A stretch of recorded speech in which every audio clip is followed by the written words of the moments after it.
अस्सलातु वस्सलामु अलैका या रसूल अल्लाह सल्लल्लाहु ताला अलैहि वसल्लम। नाज़रीन, ये रमज़ानुल मुबारक का मुक़द्दस महीना अनक़रीब जो है अपने अख्तिताम पर है और आज 29 रमज़ानुल मुबारक है और अनक़रीब हम और आप ईद उल फ़ित्र की खुशियों से और अल्लाह के फ़ज़ल व करम से हमकिनार होने वाले हैं। ईद उल फ़ित्र ये यौम खैरख़ाही है, एक खैरख़ाही का दिन है और मुसलमानों के इस्लाम और मोमिन के ईमान का हिस्सा है कि एक मुसलमान दूसरे मुसलमान की खैरख़ाही करे और मवासात का महीना है।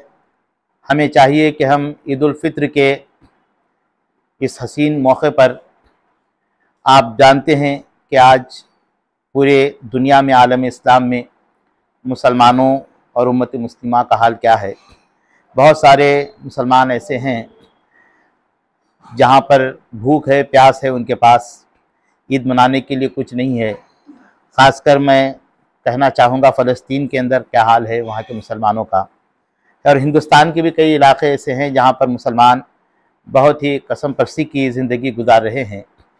मैं यही एक पैगाम देना चाहूँगा कि आने वाले ईद उल फ़ित्र के दिन और ईद उल फ़ित्र से पहले जितना हो सके हम अपने इस्लामी भाइयों के, हम अपने माशरे में उन लोगों को तलाश करें जो अपने ज़रूरियात ज़िंदगी पूरे करने से आजिज़ हैं और जितना हो सके हम उनकी मदद करें, हम उनकी खैरख़ाही करें। खैरख़ाही का जज्बा एक मुसलमान में होना चाहिए, इसलिए कि अल्लाह ताला कुरान में फरमाता है, वह युसीरूना अला अनफुसिहिम वलौ काना बिहिम खसासा, और अपनी जानों पर इनको तरजीह देंगे अगरचे इन्हें शदीद मोहताजी हो।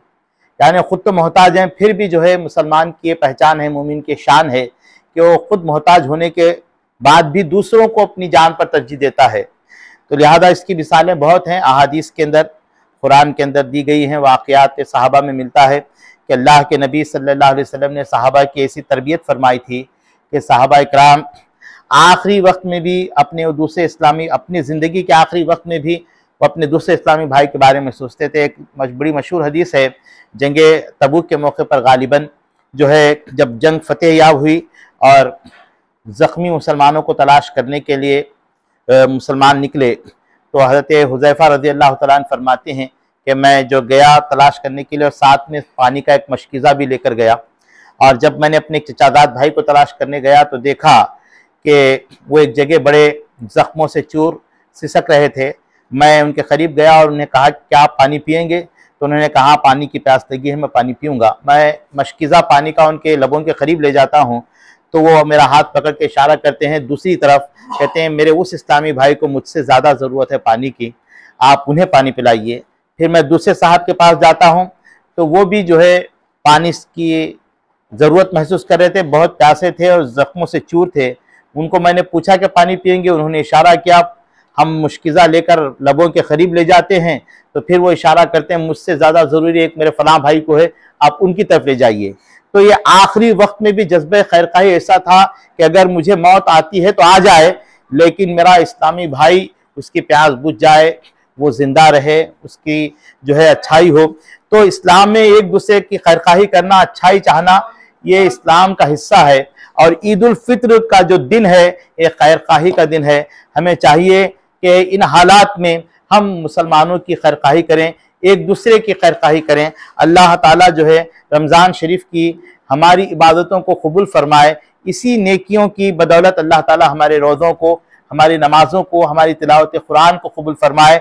हमें चाहिए कि हम अपने इस्लामी भाई के लिए वही चीज़ पसंद करें जो हम अपने लिए पसंद करते हैं। तो लिहाजा जो है बहुत सारी अहादीस हैं, और भी एक हदीस में ये भी आया है कि एक मुसलमान के यहाँ कुछ शोरबा बना गोश्त का, तो वो मुसलमान जो है सहाबी थे, वो उन्होंने क्या किया, अपने पड़ोस में जो है एक कटोरा प्याला भर कर भेजा कि मेरे पड़ोस, मैं भूखा रहूं चलेगा मगर मेरे पड़ोस में भूखे हैं कई दिन से, उनको ये ज़रूरत है ज़्यादा, तो वो अपने पड़ोस में दिए, वो सहाबी अपने पड़ोस में दिए। इसी तरह वो प्याला पूरे मोहल्ले या गली में फिरते हुए वापस उसी सहाबी के घर तशरीफ लाया जहां से वो चला था प्याला। तो पता ये चला कि सहाबा के अंदर ऐसी मोहब्बत थी कि वो जो भी करते थे अपने इस्लामी भाइयों का ख्याल करते थे। इसके अलावा भी सहाबा ने जो एक दूसरे के लिए कुर्बानियां दी हैं उसके बहुत सारे वाक़यात हैं। मुहाजिरीन जब जो है मदीना पहुंचे हिजरत कर कर, तो मदीने के अंसार लोगों ने जो कुर्बानियां उनके लिए दी वो रहती दुनिया तक कोई उसकी मिसाल पेश नहीं कर सकता। अल्लाह ताला हमें जो है एक दूसरे की खैरखाही करने और एक दूसरे के लिए कुर्बानियां देने और पूरी मिल्लत के अंदर एक इत्तेहाद मोहब्बत कायम करने के अल्लाह हमें तौफीक रफ़ीक अता फरमाए। यही एक पैगाम है जो मैं आपको देना चाहता हूँ। अस्सलामु अलैकुम व रहमतुल्लाहि व बरकातुहू।